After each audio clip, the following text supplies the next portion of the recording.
कानून वापस लाओ, वही लागू करो। तो the question that you have asked, Parliament passed Land Acquisition Act. Then many BJP-ruled governments passed their own amendments to the Land Acquisition Act and took recourse to Article 254(2) of the Constitution on the advice of the late Sri Arun Jaitley.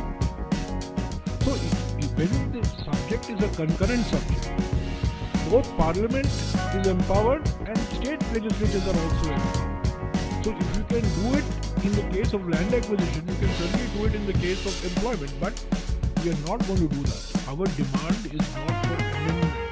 हमारी मांग संशोधन की नहीं है, हमारी मांग है जो एक्ट आपने हटाया है, जो नया अधिनियम बना है, नए अधिनियम को हटाइए और पुराने अधिनियम को वही।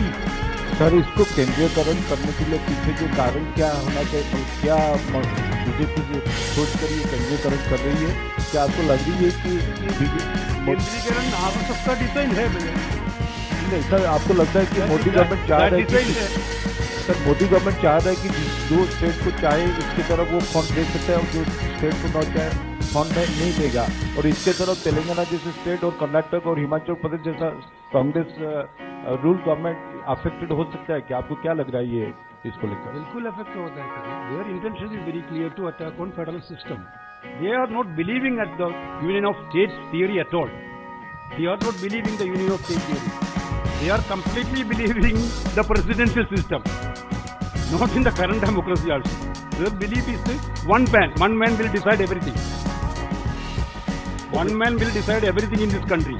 That is their decision. But country is not going to bear all these things. जी सर, एक तो ये चीज कि क्या आप कांग्रेस को एक नया मुद्दा मिल गया है, वोट चोरी के मुद्दे को आप पीछे छोड़कर अब आप इस नए मुद्दे पर जुटेंगे? पहला सवाल ये है। और दूसरा सवाल ये है कि कोरोना के समय में जब कृषि कानून लाए गए थे तब हमने देखा था कि इनिशिएटिव खुद सोनिया जी की तरफ से हुआ था, अपोजिशन रूल स्टेट से चीफ मिनिस्टर की वीडियो कॉन्फ्रेंसिंग पे मीटिंग हुई थी जबकि कोरोना का माहौल था। वो एक्शन इस बार मिसिंग लग रहा है। क्या इंडिया अलायंस में इंटरनली यूनिटी नहीं है? आपके प्लेटफॉर्म पे, आपकी लीडरशिप में बाकी चीफ मिनिस्टर्स मीटिंग के लिए आने को तैयार नहीं है, जिसकी वजह से आप अपना एक्सटेंशन तो ऐलान कर रहे हैं और आप कह रहे हैं कि हम बात करेंगे। अभी तक बात क्यों नहीं की है? You didn't see the parliament agitation. You are there, witnessed every day what was happening in the parliament. The India Alliance is not fight together. No. What happened in the parliament? That is the principal body when the law introduced itself, that day itself. The entire opposition was together with clear coordination, only in one voice. This will continue.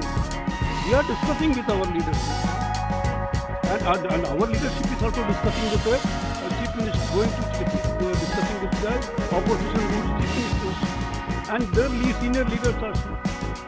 This is not Congress program only. This is a national program going to be. So in coming days, we will have a detailed discussion with all opposition states, chief ministers and their senior leaders, and we will come out with a clear-cut ideas. कि हम नए मुद्दे की तलाश, ये जो गलत है, ये सोच गलत है। हमें एक राजनीतिक पार्टी जब मुद्दे उठते हैं, जनता से जुड़े हुए मुद्दे उठते हैं, उठाना हमारा कर्तव्य बनता है। आजकल कर्तव्य की बात होती है ना, हम तो कर्तव्य पाथ पर चलते हैं हमेशा। जो हमारा कर्तव्य है हम उसी पाथ पर चलते हैं। और अगर हम इसका नजरअंदाज करें, मनरेगा का हटाने का इश्यू जो है उसको हम नजरअंदाज करें, तो मैं समझता हूँ हम अपनी भूमिका सही तरीके से नहीं निभा रहे। Okay, thank you very much. Sir दूसरी एक सवाल है सर एक सवाल है मेरा। आप पूरी प्रेस कॉन्फ्रेंस, हाँ, आपने पूरी प्रेस कॉन्फ्रेंस में बोला कि पूरा इंडिया ब्लॉक एक साथ है। पार्लियामेंट में भी इस बिल को लेकर आप लोगों ने प्रोटेस्ट किया। जो प्लान आप लोगों ने अनाउंस किया है वो कांग्रेस पार्टी का आप लोगों ने प्रोग्राम अनाउंस किया है, क्यों नहीं ये इंडिया ब्लॉक का programme? every political party is announcing their own programs. In state level, wherever we can join together, we will explore that also. Every political party, other India Alliance parties also their agitation program. certainly we will explore state level, that level cooperation. How can it be done? It will be a thing. जरा Thinking sir, it for us. सबकी तरफ से sir, ये सबकी तरफ से sir अल्पसंख्यक हिंदुओं पर अत्याचार हो रहा है बांग्लादेश में सर, अल्पसंख्यक हिंदुओं पर अत्याचार हो रहा है। भारत के इतिहास में सर्वाधिक विदेश यात्राएं करने वाले नेता प्रतिपक्ष राहुल गांधी जी, जो अपनी विदेश यात्राओं में भारत के विरुद्ध विषवमन करने के लिए विख्यात या यूं कहें कुख्यात हो चुके हैं। मीडिया में प्राप्त जानकारी के अनुसार मलेशिया, कोलंबिया और जर्मनी के बाद अब वो वियतनाम की यात्रा पर गए। यद्यपि वास्तविकता क्या है, वो तो जिस स्थान पर उनका आविर्भाव होगा या वो प्रकट होंगे तब समझ में आएगा कि वो विदेश में कहां पर गए होंगे। परंतु जैसा कि पूर्व में अनेक संदिग्ध भारत विरोधी व्यक्तियों और नेताओं के साथ उनकी भेंट और अनेक भारत विरोधी बयानों की तरह एक बार फिर देश को उनकी इस विदेश यात्रा में किसी न किसी भारत विरोधी व्यक्ति का मेहमान बनते हुए और भारत विरोधी बयान देते हुए देखने का निश्चित रूप से अवसर मिलेगा। मैं कांग्रेस पार्टी से पूछना चाहता हूं, श्री राहुल गांधी जी, जिनको कांग्रेस शासित किसी राज्य के का कोई भी मुख्यमंत्री किसी विश्वविद्यालय, विद्यालय या किसी प्रबुद्ध सभा तक में बुलाना आवश्यक नहीं समझता है, उन्हें विदेश में कौन से लोग हैं जो उनका बारंबार स्वागत करने के लिए और भारत के विरुद्ध हाहाकार मचाने के लिए निरंतर बुलाते रहते हैं। कांग्रेस पार्टी को इसका खुलासा करना चाहिए।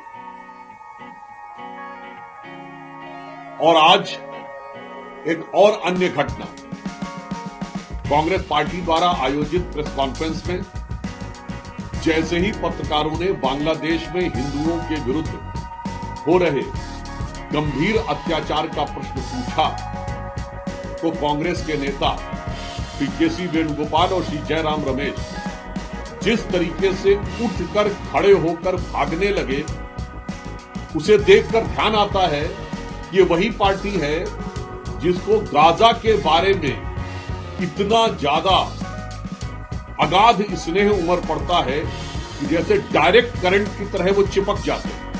दो करंट होते हैं, डीसी और एसी, डायरेक्ट करंट और अल्टरनेटिंग करंट। डीसी चिपका लेती है और एसी झटका देती है। तो जिन लोगों को गाजा की बात सुनकर डीसी करंट की तरह वो चिपक जाया करते थे माइक के ऊपर, वो बांग्लादेशी हिंदुओं के अत्याचार की बात सुनकर एसी करंट की झटके की तरह उछलकर अलग हो गए।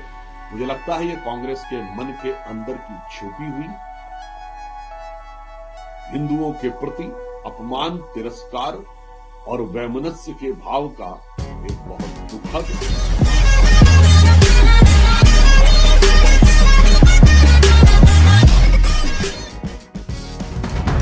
आगे की न्यूज के लिए वीडियो को लाइक कीजिए और चैनल को सब्सक्राइब कीजिए।